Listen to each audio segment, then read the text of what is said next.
Good morning, I'm Dan DeRose with 19 News Now. We're coming to you with live coverage. You're seeing right there the former Cuyahoga County Court of Common Pleas Judge Lance Mason being led into the courtroom. This was supposed to be a pretrial hearing for the murder of his ex-wife, Aisha Fraser. This murder happened back in November of 2018. It was brutal. It was gruesome. It took place on the front lawn of his own sister's home. He is accused of waiting in his vehicle for his ex-wife to show up. She had with her their 8-year-old and 11-year-old children, and he used a garden tool to slit her throat in the front yard. It was extremely brutal. Again, this was supposed to be a pretrial hearing, but we're hearing that this may be a plea deal, or at least a plea bargain, that he is going to change his plea from not guilty. Faces a number of charges. He tried to escape the scene. He stole his ex-wife's car, ran into an officer and that injured an officer. He faces felonious assault for that. Let's get into the courtroom and see exactly what this plea deal might be. Take a listen. We're here this morning in the case of the State of Ohio versus Lance Mason, case number 18-634887. The State of Ohio is present, represented by Assistant Prosecutor Anna Brightlia. I ask if you would introduce your trial team to the court. Thank you, Your Honor. Good morning. Here along with me is Michael O'Malley, who is the County Prosecutor for Cuyahoga County, along with Diane Russell, who is the Chief of the Criminal Division.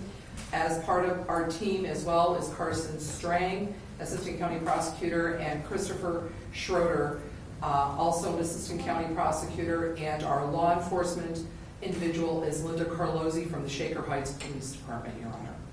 Thank you. And I would note for the record that the defendant is present. I note that the defendant is wearing glasses, so you've been able to read everything this morning okay? Yes, yeah. All right. And Mr. Mason, you have been represented throughout these proceedings by Mr. Kevin Spellacy and Mr. Thomas Shaughnessy. Is that correct? That's correct. You want me to rise or? No, you can remain seated, sir. All right. Okay? All right. We're going to go over several things. I'm going to take my time. If at any time you do not agree with something I've said or is said by others, let me know. Or if there's something you don't understand, please let me know and we'll discuss it. I'll give you an opportunity to confer with your attorneys. One of the things that I asked of your counsel initially was whether or not there's any medications that you were on that could in any way, shape, or form cause you not to understand or focus on the proceedings this morning. No, Your Honor. I would ask you, Mr. Mason, if in fact you are satisfied with the advice of your attorneys. Yes, Your Honor. And I would ask them for the record to just give a brief rendition of your years of experience, and I know there's a number of capital cases you've handled, but I want to have in the record the experience that both of you have had in the criminal arena. Thank you, Judge. Kevin Spellacy, Your Honor. I was admitted to practice in November of 1989. I spent 5 years in the county prosecutor's office, actually 4.78 years in the county prosecutor's according to the PRS. And then I became a criminal defense lawyer. I've practiced in that arena ever since. I think it's my 30th year, Judge, of practice. I've handled many capital murders, many aggravated murders. I've tried cases along with Mr. Shaughnessy in both aggravated and capital situations with success. I can tell you that we both have explained to Mr. Mason the nature of this case, the evidence that the government would present against him, We've made available to him all the discovery that's been given to us in this case, like we would with anyone else, Judge. And we've also listened to his input and abided by his wishes as to how to proceed in certain situations. And I can tell you that it's my professional opinion that today his plea will be knowingly, intelligently, and voluntarily tendered, Your Honor. Very good. Counsel. Thank you, Your Honor. For please the court, I was admitted to practice in the state of Ohio in October of 1990. I'm also admitted in the Northern District of the Federal Court of the United States of America. Judge, I was in the Public Defender's Office for 2 or 3 years. I've been doing criminal defense since then. I've probably tried in excess of 150 to 200 jury trials, probably 30 to 40 homicide trials. That would include approximately 9 or 10 capital trials. I would concur with Mr. Spellecy's statements about our conversations with our client, and I believe he will enter a plea here today knowingly, intelligently, and voluntarily. Thank you, counsel. All right, Mr. Mason, what I'm going to do is go over several things with you and make sure you understand them. First of all, I have before me a written plea agreement. As late as 10 minutes ago, there were a couple minor changes being made, but those changes were made. And looking at the signature page, over the line for signature of the defendant appears the signature of Lance Mason. Is that your signature? Yes, Your Honor.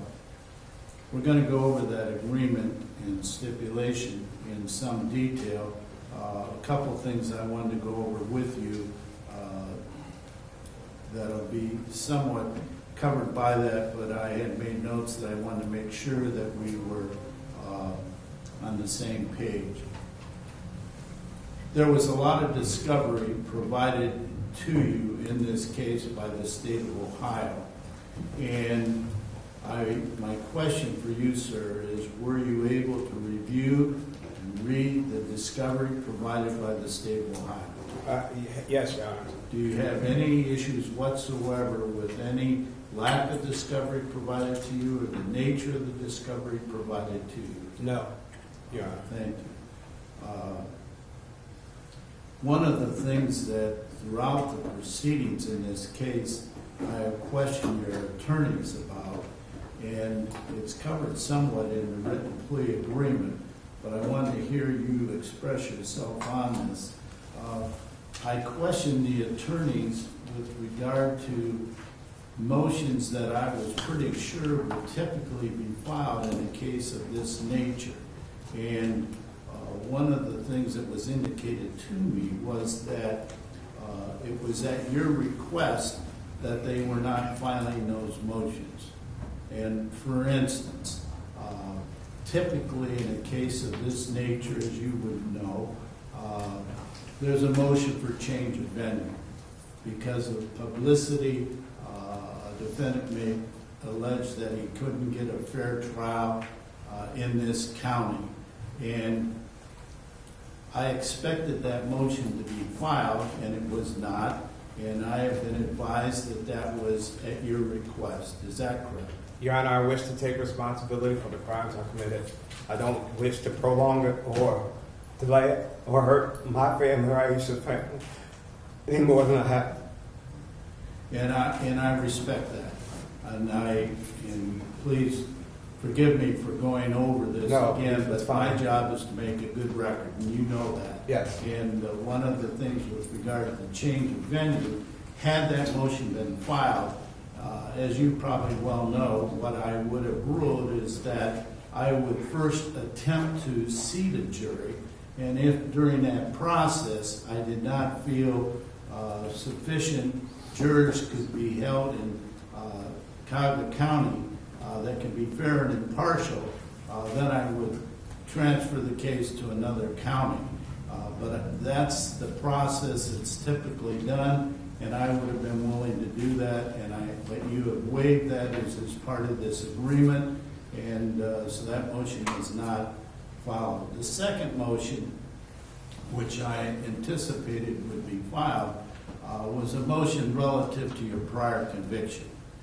And as you know, if the defendant testifies, a prior felony conviction unless the court rules otherwise, could come in as it relates to credibility.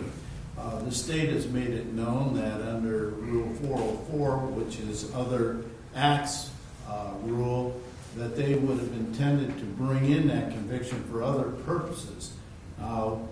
I anticipated that that ruling would have to be made, and I wanted to let you know that under 404, which is a rule of exclusion, that I would have to be shown that there's some purpose, and that purpose would not be outweighed to the prejudice to you. So it was not an automatic that a prior...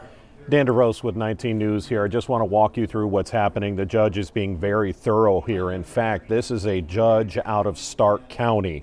All the judges in Cuyahoga County had to be recused. Obviously, they know Lance Mason from his time as a Cuyahoga County Court of Common Pleas judge. The judge is talking about a former conviction for felony assault. He assaulted his ex-wife. He had a protection order levied against him to stay away from his ex-wife. Even after that, several national politicians went to bat for Lance Mason to keep him on the bench. He was allowed to keep his job as a judge, and then we had the murder in 2018, November of 2018. Get you back into the courtroom. No way I was going to let my daughter testify against me, Your Honor. So yes, I did waive that. Very good.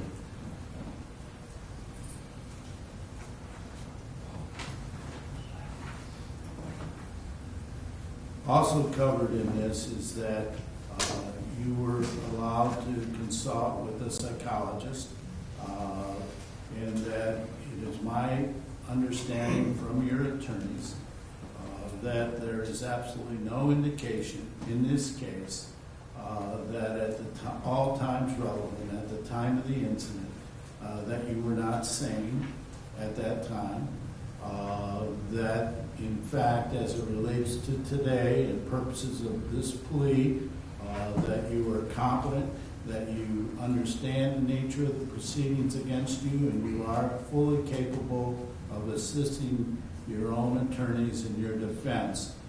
In other words, the sanity and competency, that there's no indication in the record otherwise that you aren't sane at the time, all times relevant in this case, and not competent in this case.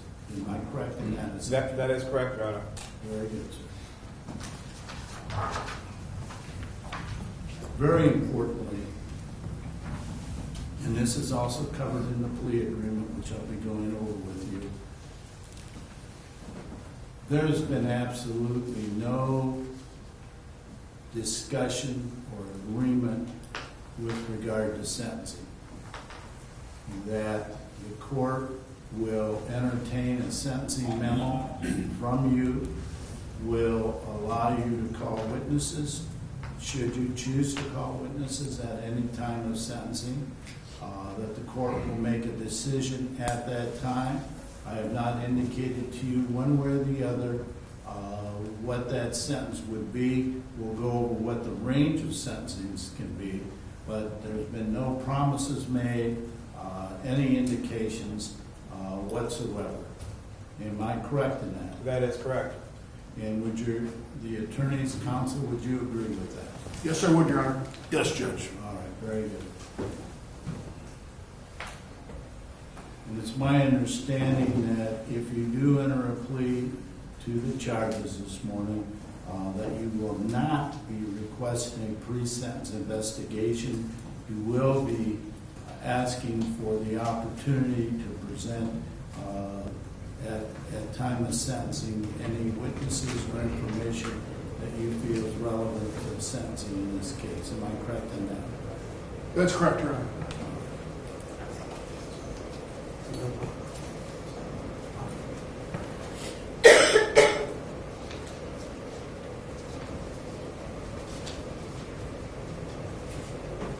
Do you have any questions, Mr. Mason, with regard to any of the information contained in the written plea agreement? No, Your Honor. Did you carefully review that with your attorneys? Yes, Your Honor. And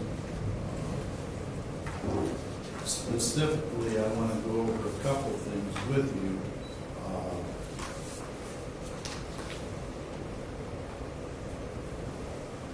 The agreement in the plea would be to count one count of aggravated murder, punishable by a sentence of imprisonment without parole, life with parole eligibility after 20 years of imprisonment, life imprisonment with parole eligibility after serving 25 full years of imprisonment, or life imprisonment with parole eligibility after serving 30 full years of imprisonment, and a fine of not more than $25,000. Did you understand that charge? Yes, Your Honor. And the possible penalties? Yes, Your Honor. Count 2 charged you with 1 count of murder and punishable by an indefinite prison sentence of 15 years to life, a fine not more than $15,000. Did you understand that charge? Yes, Your Honor. Count 3 was 1 count of felonious assault of Ms. Frazier in a felony of the 2nd degree, punishable by a definite prison sentence of 2, 3, 4, 5, 6, 7, or 8 years, a fine not more than $15,000. Yes, Your Honor. Count 4 was a violation of a protection order, and it's a felony of the 3rd degree, punishable by a definite prison sentence of 9, 12, 18, 24, 30, or 36 months, a fine not more than $10,000. Yes, Your Honor. Count 5, grand theft of an Audi SUV, felony of the 4th degree, punishable by a definite prison sentence of 6, 7, 8, 9, 10, 11, 12, 13, 14, 15, 16, 17, or 18 months, and a fine not more than $5,000. Yes, Your Honor. In count 6, 1 count of felonious assault of Adam Flint, a peace officer, a felony of the 1st degree, punishable by a definite prison sentence of 3, 4, 5, 6, 7, 8, 9, 10, or 11 years, and a fine of not more than $20,000. Yes, Your Honor. You understand those were the charges against you? Yes. And you understand that pursuant to this degree, you'd be entering a plea of guilty to those counts. Correct. And it's your understanding that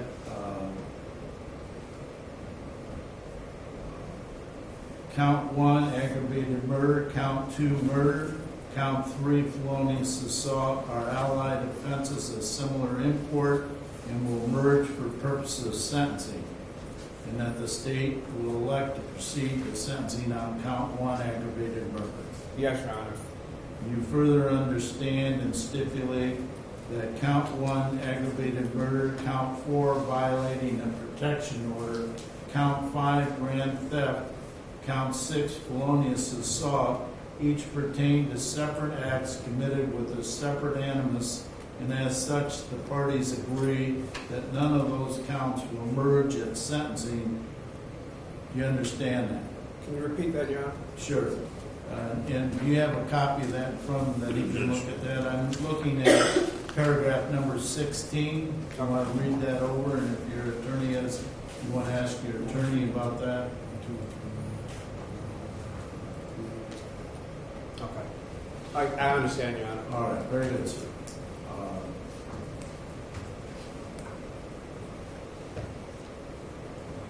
Very importantly, you understand if you ever are released from prison, that you will be subject to a mandatory period of post-release supervision for 5 years, and a violation of any of those conditions would lead to periods of re-imprisonment up to 1/2 the sentence imposed. Yes, Your Honor.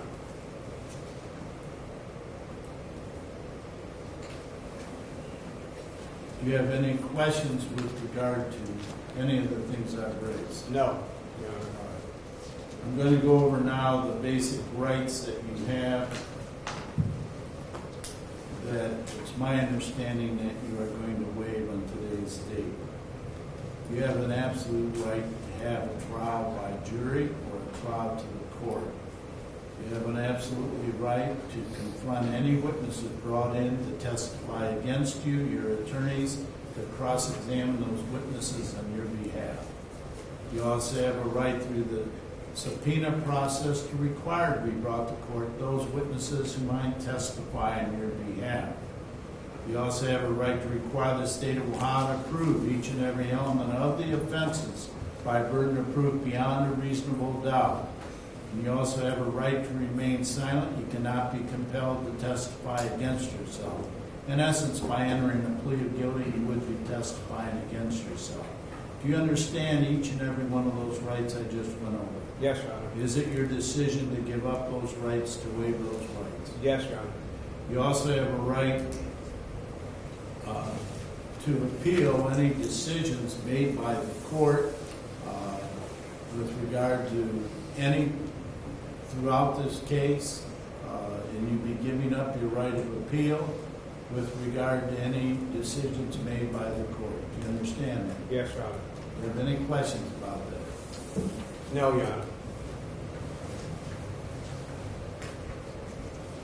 You understand that you will be sentenced to prison. You will not be given a community control sanction. Yes, Your Honor. Is there anything further from the state of Ohio that you wish me to put in the record at this point in time? The only other thing, Your Honor, is that by pleading guilty, he will be designated a violent offender and will have to register for 10 years Thank you. on his release. Thank you. And to that end, I have a document in front of me, notice of duties to enroll as a violent offender, and over the line for the signature of offenders, the signature of Lance Mason. Is that your signature? Yes, Your Honor. Did you review that with your attorneys? Yes. And you understand your responsibilities pursuant to that? Yes, Your Honor.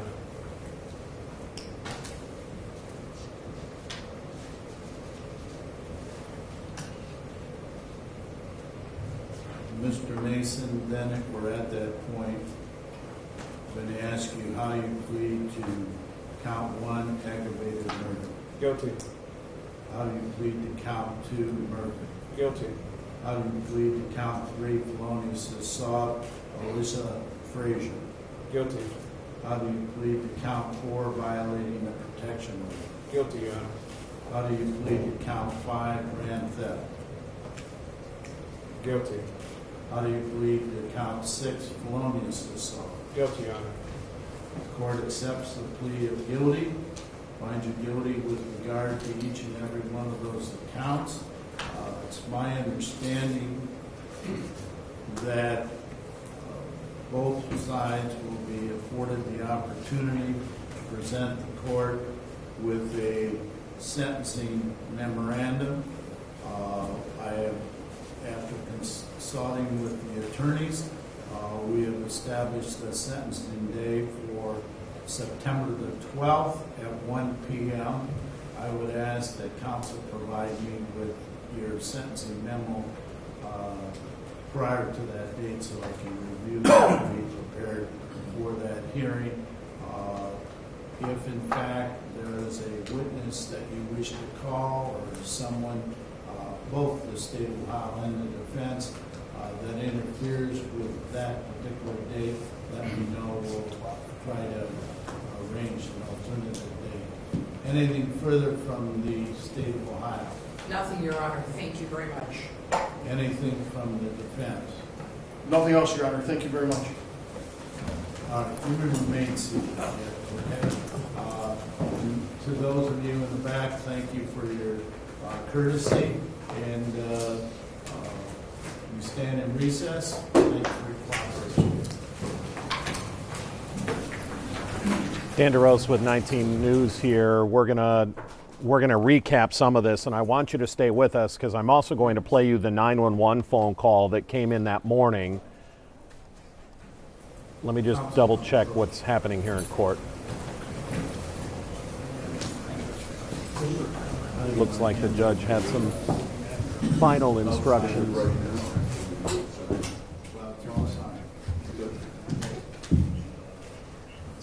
But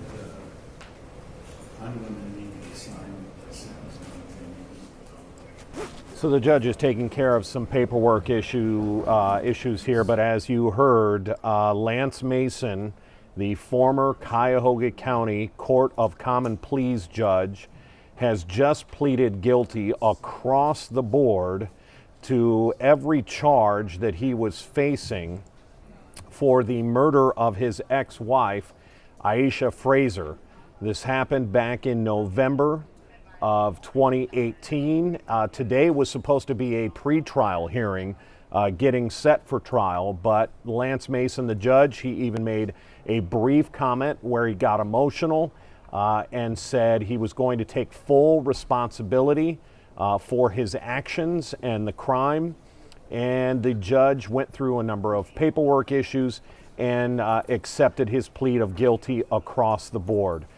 He was facing an aggravated murder and felonious assault charge on his ex-wife. Those will merge for sentencing purposes, meaning he will be sentenced, he will be given one sentence for all of those crimes. He faces the potential of life in prison without the chance of parole. I've been watching your comments on social media. People were asking if he could be put to death, be given the death penalty, and the answer is no. That is not what the prosecutor's office went after in this case. It would have been extremely difficult for the prosecutor to prove sort of the intent more than just heat of the moment. There would have had to been some planning of this crime, planning of the murder days in advance, and it just didn't appear that there would be that much evidence. He was waiting outside of the home that he knew she would arrive at. It looks like you saw reporter Paul Orlowski there. It looks like we might get a comment, and I'll see if we keep our video feed there. They may have to unplug. Our photographer and our reporter may have to go out in the hallway and talk to. You saw Cuyahoga County Prosecutor Michael O'Malley sitting on the desk, the prosecutor's desk, which does not happen that often. This is an extremely rare case. This is a judge, a former judge in this county, facing murder charges. And so to make sure, and we also saw Miss Feralia there. She is one of the top prosecutors in Cuyahoga County. She was on the desk. That just goes to show the importance of making sure everything gets done right. Keep in mind, you are dealing with a man on the other side who knows more about law than most, a former common pleas judge. So they are making sure that they get everything done correctly. I want to play for you now. I hope you stayed with us because it's going to show you just how violent this murder was of Aisha Fraser back in November. It was a Saturday morning when Lance Mason, a judge, was waiting outside the home of his sister. This gets a little bit confusing. Aisha Fraser owned the home that her ex-sister-in-law was renting. So that is the sister of Lance Mason is living in this home.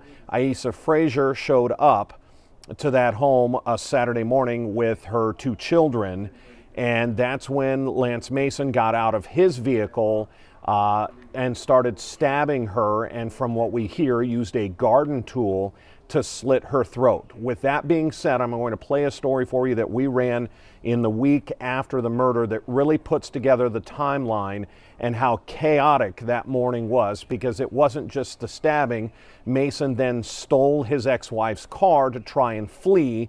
In that process, he ends up striking an officer, and so that goes to the grand theft charge and the felonious assault on an officer charge. Take a listen to this. That'll really walk you through the timeline of everything that happened on that November 17th, 2018 morning. Take a look. At 9:33 a.m. Saturday, this 911 call was made to Shaker Heights Police Department. I need the police immediately. My brother is attacking his ex-wife. That is Lance Mason's sister. Mason and Aisha Fraser Mason used her house as a neutral place to drop off and pick up their two daughters, ages 8 and 11. Ma'am. 17611. Yes, ma'am. He stabbed her and he said she's dead. Oh my gosh. Shaker units, she's advising that her brother said he stabbed his ex-wife and she's dead. Mason's sister told the dispatcher she was inside with the girls, but her brother had just walked into the house. Does he still have the knife? Did he leave it outside? I don't know. He walked in and there's blood everywhere. The 911 call lasted about 10 minutes. Mason went inside and outside of the house several times during that call. Where's the brother at now? In the kitchen.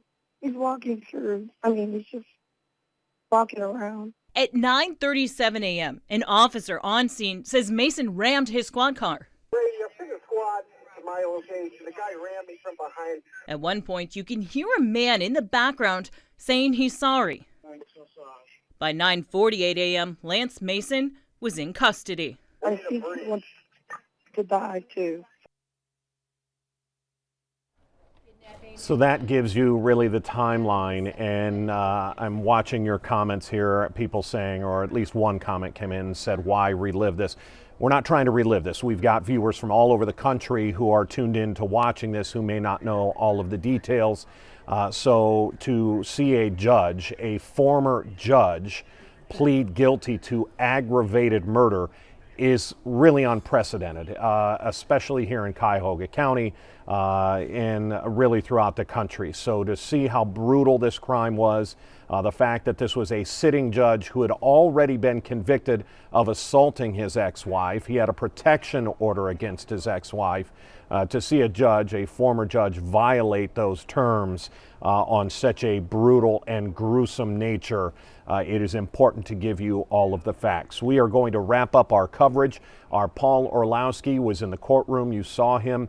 I believe the prosecutor's office may be speaking outside of the courtroom. We have lost our video feed there so that they can go out and do those interviews. Paul will be live in our noon news in just a half an hour, wrapping up all of the details and letting us, filling us in on what the prosecutors had to say. Really, again, I can't reiterate this enough. To see a former judge plead guilty to aggravated murder in my 21, 22-year career, this is unprecedented. We have seen judges face OVI charges, drug charges, harassment charges, but never aggravated murder of their ex-wife. We're going to wrap up our coverage here, and throughout the day, if we have other breaking news, if we get new sound in on this case or any other case, we're going to make sure we play it for you here on our digital platforms. I want to thank you for watching 19 News Now. I'm Dan DeRose. Have a good afternoon. 19 News. First, fair, everywhere.